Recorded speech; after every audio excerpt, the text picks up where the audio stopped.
tous et bienvenue dans les masterclass de l'immobilier 2.0. Je suis Alexandra Lefebvre, agent mandataire pour le réseau BSK Immobilier et je vais aujourd'hui vous parler justement des réseaux de mandataires et vous expliquer comment bien démarrer votre activité d'agent mandataire en immobilier.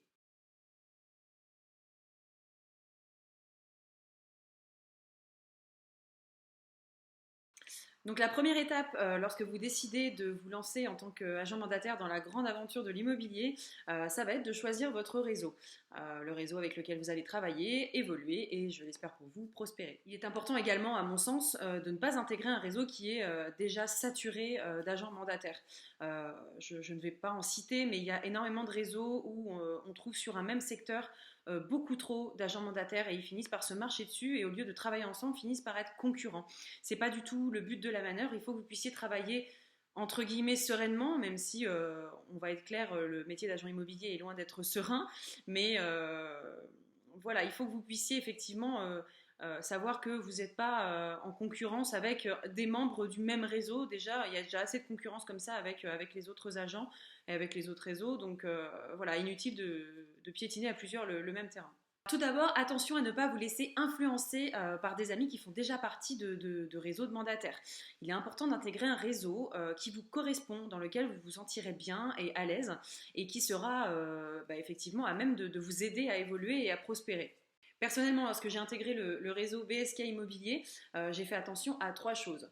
La rémunération proposée, le prix du pack mensuel et le nombre d'agents déjà présents sur le secteur sur lequel je souhaitais.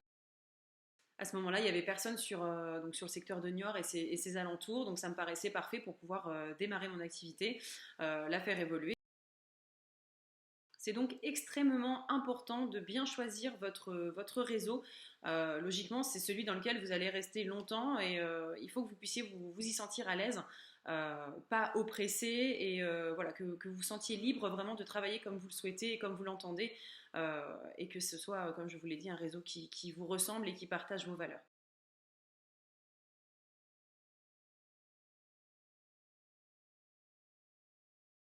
Donc une fois votre réseau choisi, il va falloir décider de l'ordre de priorité que vous souhaitez donner en fait à votre activité d'agent mandataire.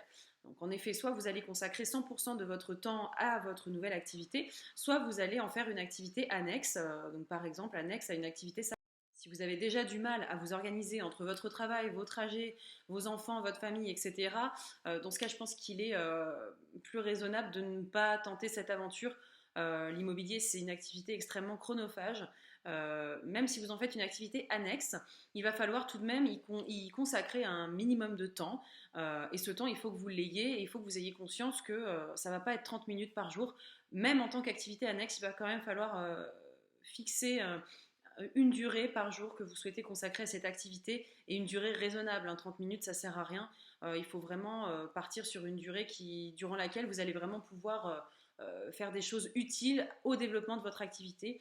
Donc vraiment, si déjà vous n'avez pas le temps actuellement, c'est pas la peine de se lancer dans l'aventure. Donc si vous décidez d'en faire une activité annexe à votre activité salariée, par exemple, il va falloir veiller à bien vous organiser au niveau de votre emploi du temps. Je préfère vraiment être clair en fait à ce sujet, quitte à être un petit peu dur, mais voilà, on voit trop de mandataires aujourd'hui qui rentrent dans les réseaux et qui partent au bout de 3 mois parce qu'ils se rendent compte qu'ils n'ont pas le temps tout simplement, ou ils s'attendaient à gagner de l'argent dès le premier mois et en fait pas du tout, parce que ça se passe pas comme ça.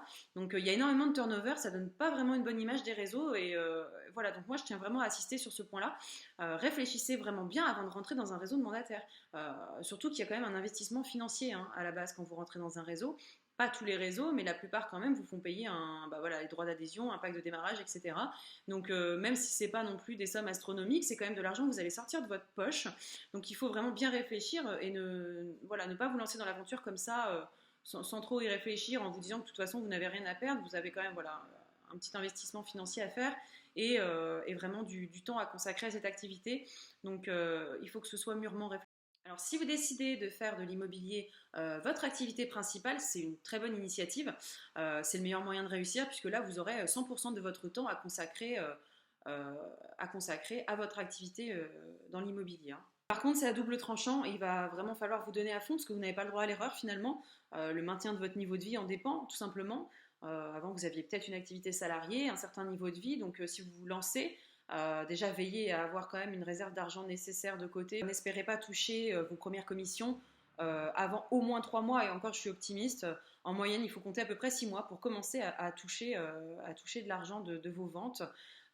C'est long, voilà, c'est pas une activité qui va générer tout de suite du revenu, et il va falloir en plus vous constituer un fonds de roulement pour pas vous retrouver à court. Donc voilà, n'espérez pas vraiment gagner de l'argent dès le départ, ne vous découragez pas pour autant, c'est normal. Il faut quand même le temps, voilà, que tout se mette en place. Donc c'est pour ça que je vous expliquais qu'il faut effectivement avoir quand même un peu d'argent de côté pour assurer vos premiers mois de salaire. Il va falloir partir sur de bonnes bases dès le départ si vous ne voulez pas vous planter, vous essouffler et brasser de l'air plutôt qu'autre chose. Et pas trop compter vos heures non plus parce que votre réussite en dépend, hein. Ça dépend du temps que vous allez consacrer à votre activité, ça dépend des moyens que vous allez mettre en place pour y arriver.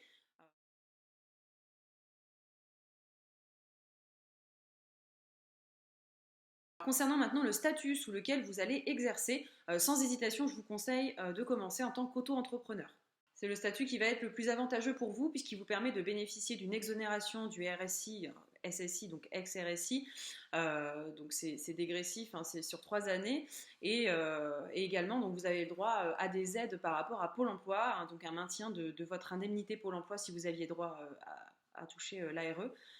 Vous pouvez la maintenir en même temps que votre activité, tant que vous ne touchez pas de revenus, bien entendu, de cette activité d'agent mandataire en immobilier. Donc une fois votre réflexion terminée, votre statut choisi, les formalités administratives effectuées et votre formation donc initiale et obligatoire loi Allure validée, vous êtes fin prêt à démarrer votre activité.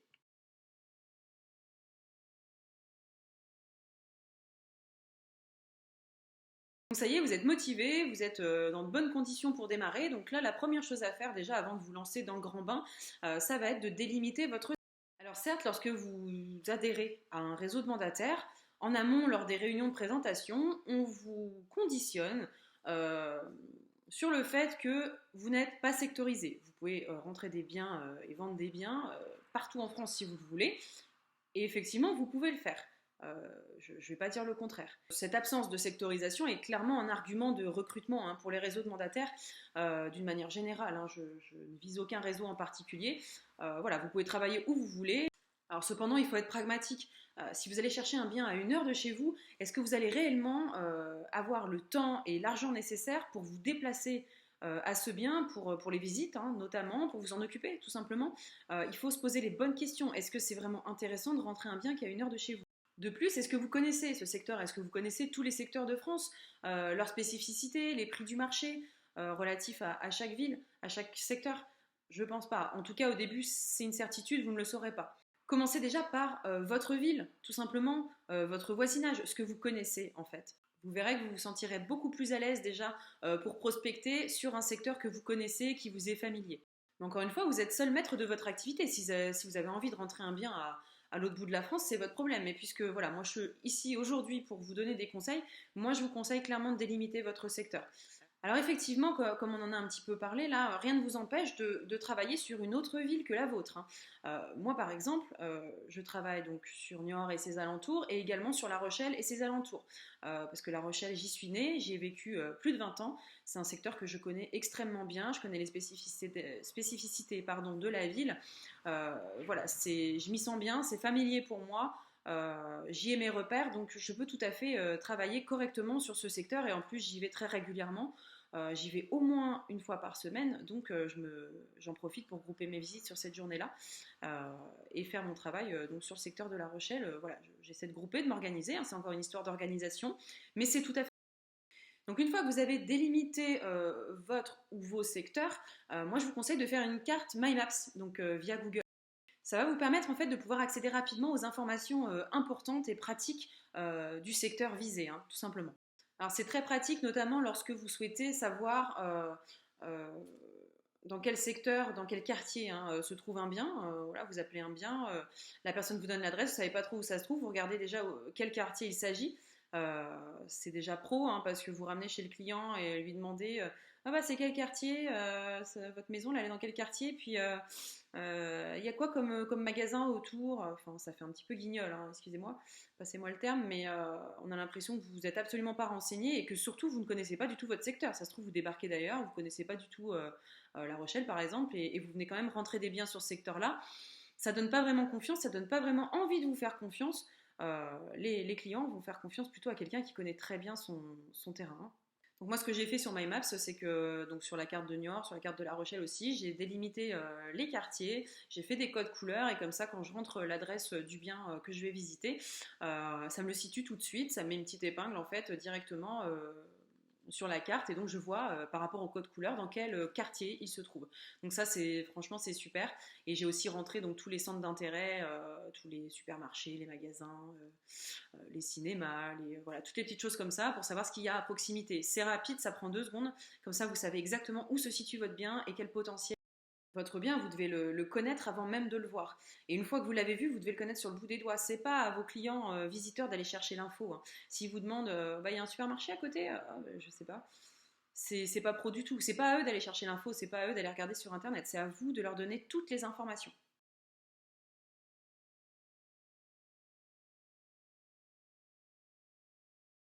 On va maintenant aborder la prospection et rentrer vraiment un peu plus dans le vif du sujet, puisque la prospection, ça va être 80% de votre activité et même 100% au départ. Alors, vous avez le droit de ne pas aimer la prospection. Moi-même, je ne suis pas une grande fan du tout. C'est même une corvée, hein, je l'avoue, et c'est une corvée pour beaucoup de professionnels de l'immobilier. Il y en a beaucoup qui n'aiment pas ça. Mais voilà, il y a des moyens pour rendre cette prospection un peu plus agréable. Euh, il faut juste voilà, s'organiser. Moi, j'ai mis en place des astuces pour rendre cette activité un peu plus agréable. À vous de trouver les vôtres pour que ce soit tout simplement moins fastidieux et moins rebutant, je dirais. On va commencer par parler de la prospection téléphonique, donc ce qu'on appelle la pige en fait. C'est dès le départ ce que vous allez devoir faire. euh, c'est ce que vous ferez le plus en fait, tout simplement 100% de votre activité au début va être basée sur de la pige. Euh, et éventuellement vous pouvez compléter, et je vous conseille d'ailleurs avec de la prospection physique, mais ça on en parlera un peu plus tard. Donc, au niveau de la pige, donc la prospection téléphonique, la première erreur moi que je constate très souvent chez des mandataires débutants, c'est de faire tout son phoning sur une journée. Donc ils vont sur le bon coin et puis ils appellent tout. Alors ça c'est carrément contre-productif. C'est le meilleur moyen de vous épuiser, de vous démoraliser, de vous mettre carrément le moral dans les chaussettes. Vous allez vous retrouver à la fin de la journée épuisé physiquement et moralement. Physiquement parce que mine de rien, passer sa journée au téléphone à batailler, argumenter, c'est fatigant.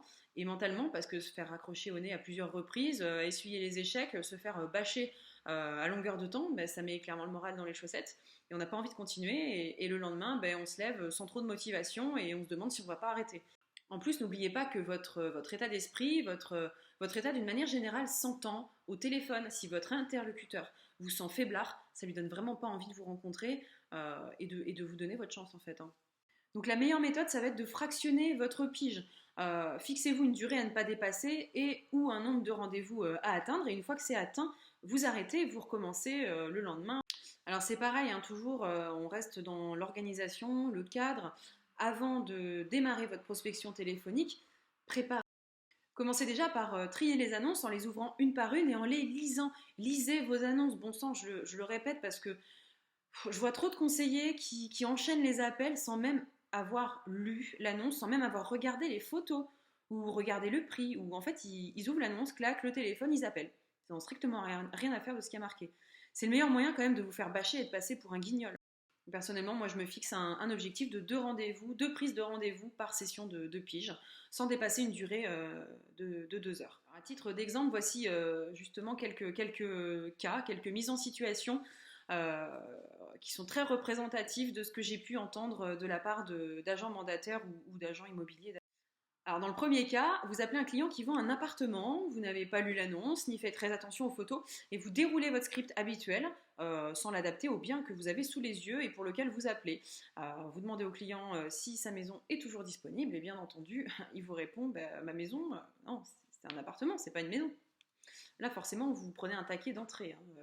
Il s'agit d'un appartement, pas d'une maison. Dès les premières secondes, votre client, il vous sent pas très sérieux. Il se dit que vous n'êtes pas vraiment à ce que vous faites, que vous ne prêtez pas vraiment attention aux biens que vous appelez, et qu'au final, tout ce qui vous intéresse, c'est de faire du profit, de rentrer des biens dans votre portefeuille, et le reste, derrière, vous vous en fichez. Il se dit légitimement hein, que tout ce qui vous intéresse, c'est de rentrer des biens dans votre portefeuille. Vous ne prêtez même pas attention à ce que vous appelez. Vous vous fichez de savoir ce que vous rentrez comme bien, du moment que vous rentrez des biens et que vous faites du profit. Très honnêtement, ça ne donne pas une bonne image de vous, ça ne donne pas envie de vous rencontrer. Vous constatez qu'une simple erreur, qui peut paraître vraiment anodine, hein, peut vraiment en dire long sur votre personnalité et sur votre manière de travailler. Donc n'oubliez pas que les vendeurs sont quotidiennement assaillis de coups de téléphone de la part de professionnels comme vous qui cherchent, qui font de la prospection et qui cherchent à rentrer des biens dans leur portefeuille. Et il faut l'avouer, ça les agace. Les premières secondes de votre appel, de votre conversation avec votre interlocuteur sont décisives. Ça en dit long sur vous et sur votre manière de travailler, encore une fois, donc soignez-les. Si vous faites la moindre erreur, ils déclineront sans hésiter votre proposition de collaboration. Et si c'est pas vous, ce sera un autre qui lui aura préparé ses appels, il aura préparé ses arguments et il fera beaucoup plus professionnel que vous. Et il donnera plus confiance au propriétaire.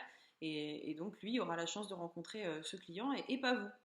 Donc dans le second cas qu'on a vu, donc la deuxième mise en situation, vous appelez là un client qui lui a bien spécifié sur son annonce agence s'abstenir, le fameux agence s'abstenir, dont on parlera d'ailleurs dans une autre vidéo, et que je trouve pour ma part extrêmement absurde, surtout lorsqu'il s'agit de biens qui sont en vente depuis plus de 6 mois, qui ne partent pas, mais les gens continuent de ne pas vouloir l'aide des agents. Bon, après c'est leur bien, ils font ce qu'ils veulent. C'était la petite parenthèse. Donc voilà, vous appelez un client qui ne veut pas être démarché. Ne l'appelez pas, vous tendez clairement le bâton pour vous faire battre. Qu'est-ce que vous allez pouvoir lui dire comme argument, lui sortir comme argument pour qu'il accepte de vous rencontrer? Il est fermé en fait dès le départ, il vous écoutera pas, ça sert à rien. Surtout qu'il y en a peut-être d'autres qui ont tenté le coup avant, qui ont appelé malgré la mise en garde, hein, et qui se sont fait envoyer balader. Et voilà, vous êtes certainement pas le premier, ça se trouve vous êtes le troisième de la journée, il en a ras-le-bol, et il risque très fortement, il y a de grandes chances qu'il vous envoie balader et pas de la manière la plus agréable. En plus, ce client, il va légitimement se demander si vous avez lu l'annonce, hein, parce que si vous l'appelez alors qu'il a bien demandé à ne pas être appelé, c'est que vous ne devez pas être très attentif à... Et vous, en fait, cet interlocuteur que ce client a au téléphone, vous, à ses yeux, c'est la profession immobilière d'une manière générale. Et ça, c'est le genre de personnes qui après vont sortir, ouais, les agents immobiliers, tous des escrocs, de toute façon, ils passent leur temps à nous harceler. Vous donnez vraiment pas une bonne image de la profession immobilière, déjà que je trouve qu'elle est fortement ternie malheureusement par des personnes qui font pas bien leur boulot, il faut quand même l'avouer. Donc n'en rajoutez pas une couche, vous faites bien votre travail, respectez le choix des clients qui ne veulent pas être démarchés. Vous verrez que pour autant, c'est pas une part de marché qu'on va laisser de côté, c'est ces personnes qui spécifient agence s'abstenir, on va quand même s'en occuper, vous verrez comment, ça fera l'objet d'une autre vidéo d'ailleurs. Mais pour l'instant, voilà, ces personnes-là, laissez-les tranquilles. Surtout si le bien est en vente depuis pas longtemps, ils ont envie de tenter leur chance, d'essayer de vendre tout seul. Éventuellement, voilà, surveillez. Moi, je me fais un fichier Excel avec plusieurs biens où il y a marqué agence s'abstenir et qui sont en vente depuis pas longtemps. Et je surveille. Et les mois passent souvent et les maisons ne sont pas vendues. Et à ce moment-là, je me permets quand même de les appeler en leur proposant mon aide, sans être agressif et sans sortir un catalogue d'arguments, mais voilà, leur proposer simplement mon aide. Vous pouvez faire comme ça, hein, mais voilà, il y a tout un tas de méthodes, comme je vous l'ai dit, on en parlera dans une autre vidéo. Anticipez les objections aussi, pensez à noter celles que vous avez au téléphone. Vos premiers appels vont certainement être des échecs, je vous le cache pas, mais c'est normal, hein. Il faut bien apprendre à un moment donné. Mais voilà, servez-vous de ces échecs pour rebondir. Un échec vous permettra toujours d'apprendre. Gardez bien ça en tête aussi, l'échec c'est pas quelque chose de mauvais, au contraire. Donc voilà, pensez à anticiper les objections, à noter celles que vous avez et à y trouver des réponses pour pouvoir, sur le prochain appel, justement répondre à ces objections parce que c'est sensiblement toujours les mêmes, hein. Donc toujours dans le cadre de la préparation de votre pige, faites-vous un script. Ça va être vraiment nécessaire pour vous cadrer tout au moins au début. Donc vous devrez toujours avoir, tout au moins au début, comme je le disais, cette trame sous les yeux. Personnellement, j'ai toujours la mienne. Même si je la lis pas, je la regarde pas du tout, mais ça me rassure. Voilà, ça me permet de me rassurer. Donc j'ai tout le temps à côté.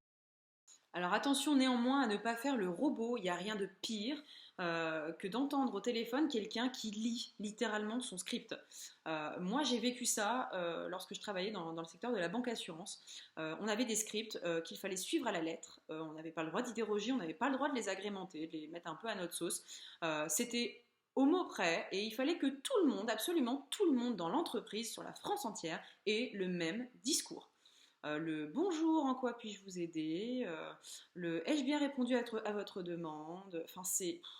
Franchement, je suis désolée, mais moi, c'est un truc auquel j'adhère pas du tout, et c'est d'ailleurs pour ça que j'ai quitté ce secteur et que j'ai quitté le monde du salariat d'une manière générale. Je ne supportais absolument pas d'être robotisée comme ça, d'avoir exactement le même discours impersonnel que tous mes autres collègues dans la France entière. N'oubliez pas que ce qu'on cherche à faire dans l'immobilier et même un peu partout, je dirais, hein, d'une manière générale, et surtout quand on est indépendant, c'est de se démarquer de la concurrence.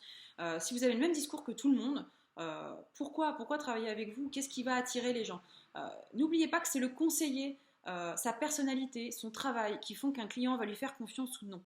Faites-vous un script? Oui. Bon, déjà, c'est vous qui allez le faire, donc ce sera avec vos propres mots, donc ce sera déjà un peu plus naturel, mais appropriez-le vous. Ne le lisez pas, essayez de l'apprendre éventuellement, récitez pas non plus, mais voilà, dans les grandes lignes, voilà. Vous l'avez sous les yeux, vous mettez éventuellement du fluo sur les débuts de phrases pour vous guider. Moi, dans le secteur bancaire, par exemple, puisque c'est un secteur que je connais bien, même dans l'assurance, hein, j'ai vu des clients quitter leur banque pour suivre leur conseiller. Peu importe si la nouvelle banque avait des tarifs plus élevés, si les produits étaient moins intéressants, ils avaient confiance en leur conseiller, le conseiller changeait de crèmerie, et ben le client changeait de crèmerie aussi. Ils suivent leur conseiller. Et ça, c'est... Moi, quand je vois ça, je trouve ça super parce que c'est là qu'on voit qu'un conseiller est bon lorsqu'il a autant la confiance de ses clients.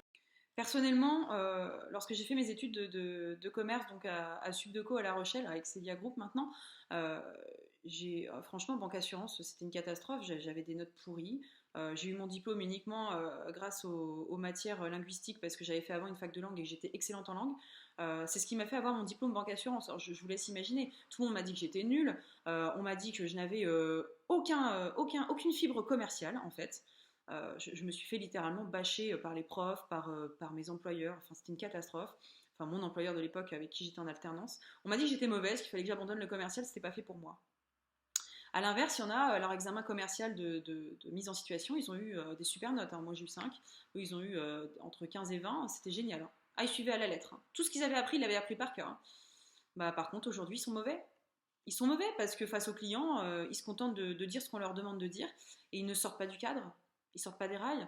Et le client, ce qu'il veut, c'est de la nouveauté, de l'inattendu. Il veut avoir quelqu'un en face de lui qui n'est pas un simple robot, qui n'est pas une marionnette. Il veut avoir en face de lui quelqu'un qui sort un peu de l'ordinaire et qui se démarque, tout simplement. C'est ce qui va faire votre différence. Alors, soyez naturel. Ne lisez pas votre script et ne faites pas comme tout le monde. Ça va être votre meilleur atout pour réussir. N'oubliez pas non plus qu'être un bon commercial ne se résume pas uniquement à suivre une trame établie par l'entreprise. C'est pas parce que vous suivrez à la lettre ce qu'on vous dit de faire que vous allez être performant. Donc pour résumer, une trame, oui, mais ça doit être uniquement un guide, hein, comme je viens de l'expliquer longuement, et non quelque chose sur lequel vous devez avoir le nez collé pendant tout votre entretien téléphonique. Soyez naturel, hein, encore une fois, c'est votre meilleur atout. Si vous avez décidé de faire de l'immobilier, que vous y aviez mûrement réfléchi, je pense que vous avez largement les capacités relationnelles pour faire votre métier correctement. Donc ne mettez pas en doute ces capacités. Si vous avez beaucoup de relationnel et très peu de commercial, c'est pas dramatique. Le commercial, c'est 70% de relationnel, hein. Après, c'est que de la méthode, vous apprenez sur le tas, c'est de la pratique, ça s'apprend. Ça s'apprend le commercial. Le relationnel, ça ne s'apprend pas. C'est on l'a ou on l'a pas. Alors une autre chose que je vois très régulièrement, ne tombez pas dans le débat, ne vous laissez pas entraîner dans un entretien téléphonique à rallonge avec votre client. Ne perdez pas de vue votre objectif. L'objectif, c'est vous appeler pour obtenir un rendez-vous durant lequel vous allez obtenir le mandat. Ça, c'est votre objectif. Euh, le but, c'est pas de débattre au téléphone et de sortir votre catalogue de services au téléphone. Le téléphone, c'est la première, comment dire, c'est le premier jet en fait. C'est votre entrée en relation. C'est là que vous allez susciter l'intérêt auprès de votre client et qui va lui donner envie de vous rencontrer. Ensuite, vous vendrez entre guillemets vos services pendant l'entretien physique, en face à face, mais surtout pas au téléphone. Donc n'en dites pas trop, suscitez l'intérêt, mais voilà, ne déroulez pas votre catalogue non plus. Une fois le rendez-vous franchi, c'est une première étape et c'est déjà très bien de réussir à obtenir le rendez-vous. De toute façon, sans ça, vous n'avez rien, donc c'est la base. Voilà, vous êtes un peu plus proche de votre but à ce moment-là, obtenir. Alors à la question, hein, de la part du client au téléphone, bah, dites-moi ce que vous proposez, je vous dirai si ça m'intéresse. Répondez simplement, bah, écoutez, je serais ravie de vous l'expliquer lors d'un rendez-vous en face à face. Quand est-ce que vous êtes disponible? Voilà, tout simplement. Vous aurez tout le temps ensuite, pendant ce rendez-vous, comme je le disais, de vous vendre, entre guillemets, de vendre vos services, de dérouler un peu votre catalogue, d'expliquer à votre client quelle valeur ajoutée vous pouvez lui apporter, etc. N'oubliez pas que c'est vous le maître de l'entretien. C'est pas parce que c'est vous qui allez déranger le client, c'est vous qui faites la démarche de l'appeler, qu'il doit vous mener. Non, vous menez votre entretien. Ne vous laissez pas guider par le client. Donc vous avez effectué votre pige, obtenu vos premiers rendez-vous. Bah, déjà, félicitations. Vous pouvez vous applaudir parce que y en a qui vont pas jusque là. Donc c'est top, vous avez fait déjà une bonne partie du travail. Maintenant il va falloir assurer lors du rendez-vous physique. Il va falloir innover parce qu'avant vous, il a très certainement rencontré d'autres professionnels de l'immobilier. Et si vous n'avez à lui présenter qu'une pâle copie des services que les autres proposent déjà, il ne verra aucun intérêt à travailler avec vous et encore moins à vous confier l'exclusivité. C'est là que tout se joue, c'est là que vous allez devoir vous vendre et vendre vos services à votre client. Il va clairement falloir le séduire, ce client, par votre capacité à vous démarquer de la concurrence. N'hésitez pas à étudier la concurrence, mettez-vous à la place de votre client vendeur en réfléchissant aux services dont vous aimeriez bénéficier si vous vendiez votre maison par un professionnel. Offrez des prestations inédites, démarquez-vous, c'est le maître mot. Si vous ne vous démarquez pas, vous allez être noyé dans la masse, vous n'aurez rien à offrir et il faut vraiment que vous ayez en tête que vous devez être la valeur ajoutée euh, pour la vente du bien de votre client. Vous devez apporter quelque chose. Vous devez lui apporter une réelle aide. Encore une fois, si vous lui présentez les mêmes services que les 50 autres agents qu'il a vus, en 50 j'exagère, mais bon, voilà, si vous présentez les mêmes services que tous les autres, quel intérêt de travailler avec vous? Quelle est la différence? Qu'est-ce qui vous démarque? Qu'est-ce qui fait qu'il faut vous choisir vous et pas un autre? Si déjà vous réussissez ça, si vous réussissez à établir des services inédits, des services qui pour votre client sont importants et que personne d'autre ne lui a proposé, vous avez de fortes chances d'obtenir l'exclusivité. L'exclusivité, c'est l'objectif.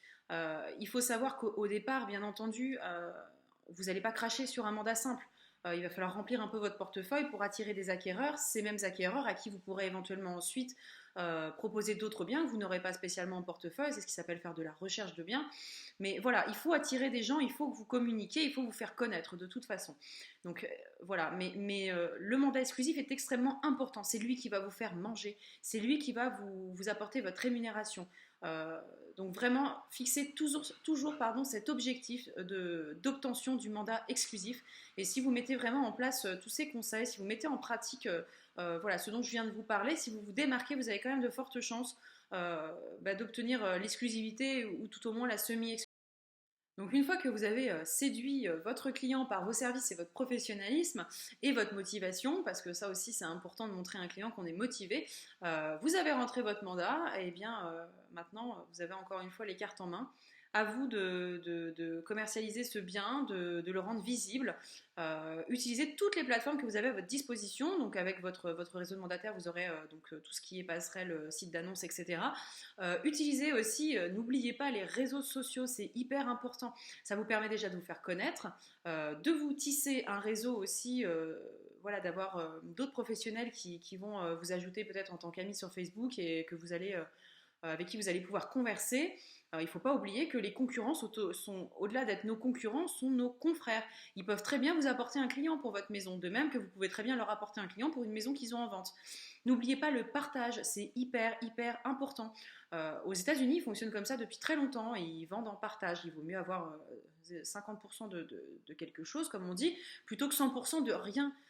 Partager, c'est pas perdre, au contraire. Donc n'hésitez pas vraiment à vous tisser un réseau, à vous faire connaître donc via les réseaux sociaux, c'est très utile pour ça, ça fonctionne très bien. N'hésitez pas à inciter vos clients à vous ajouter aussi sur votre page Facebook Pro par exemple, pour qu'ils voient aussi qu'est-ce que vous mettez en œuvre pour son bien. Et donc publier, en plus de publier vos annonces sur les sites d'annonces, publier sur les réseaux sociaux, sur Marketplace notamment, je pense à Facebook encore une fois. Voilà, n'hésitez pas à matraquer un petit peu tout, à prendre tout ce que vous avez à votre disposition, tous les outils que vous avez à votre disposition gratuits et éventuellement payants quand vous aurez ensuite un petit peu de bouteille, que vous aurez un peu de fonds de roulement de côté. Voilà, pensez aussi à des moyens de diffusion payants, mais voilà, au départ, vous avez déjà des choses gratuites à votre disposition, utilisez-les, faites une grande diffusion de vos biens, conversez avec la concurrence, partagez encore une fois. Et une fois que vous aurez fait tout ça, ne restera plus qu'à conclure une vente, à obtenir une offre d'achat. Ça va pas être, on va pas en parler aujourd'hui. Ce sera l'objet d'une autre vidéo. Je pense que pour l'instant, on a déjà balayé pas mal de sujets par rapport au statut d'agent mandataire et au démarrage de l'activité. La prochaine vidéo sera très certainement la suite, enfin elle sera même, c'est sûr, la suite de celle-ci. On parlera donc de la suite logique de la commercialisation d'un bien, la vente. donc l'obtention de l'offre d'achat et tout ce qui va en résulter par la suite, le processus, le passage chez le notaire, etc., jusqu'à la signature de l'acte authentique. On parlera un petit peu aussi de vos finances, comment vous organisez financièrement votre première année d'activité, si cette première année fonctionne bien. Voilà, on balayera tous ces sujets. Pour l'heure, c'est terminé. Je vous remercie en tout cas d'avoir suivi cette vidéo, de l'avoir regardée jusqu'au bout. Si vous avez des questions, n'hésitez pas à me les poster en commentaire sous la vidéo. Comme d'habitude, je vous remets les liens donc vers mes pages Facebook Pro, Instagram, également vers mon site internet et vers le blog. N'hésitez pas à suivre la chaîne et à liker la vidéo. Je vous remercie en tout cas pour votre écoute et pour votre soutien. J'ai déjà reçu des retours positifs de la part de professionnels, donc ça fait vraiment plaisir par rapport à ma précédente vidéo. Donc ça me donne envie de continuer et de continuer à vous apporter des conseils.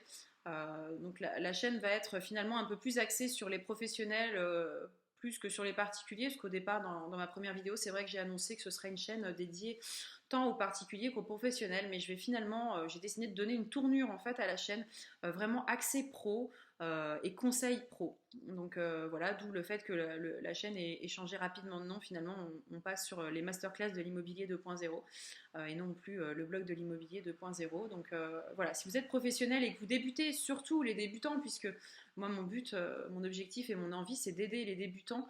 Je vois trop d'échecs aujourd'hui et ça m'embête parce que je sais qu'il y a des personnes qui ont des capacités et j'ai vraiment envie d'accompagner ces personnes-là, peu importe le réseau dans lequel vous êtes, peu importe l'agence dans laquelle vous travaillez.